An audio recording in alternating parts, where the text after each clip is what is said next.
makani ato uson mo sirkumstansya sa pag-ampo.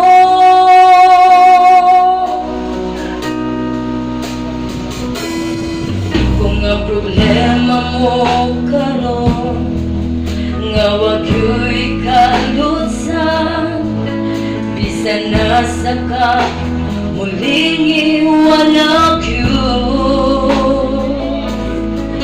Pwede mo dagag mo tako sa makani ato uspon mo sirkumstansya sa pag-ampo.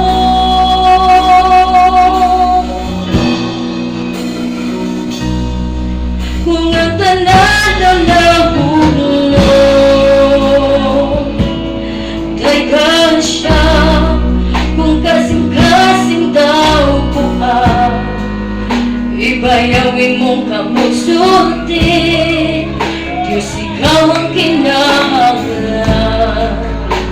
Ikaw akong tanan, kuhaon niyang kasakitan.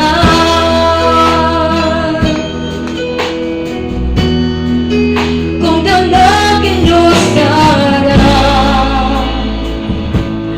kay kansya, kung daw di ka padayon, ibayawi mong kamusulti, gamhanan siya nga niya sa sulod ko, itahit ang kasakitan.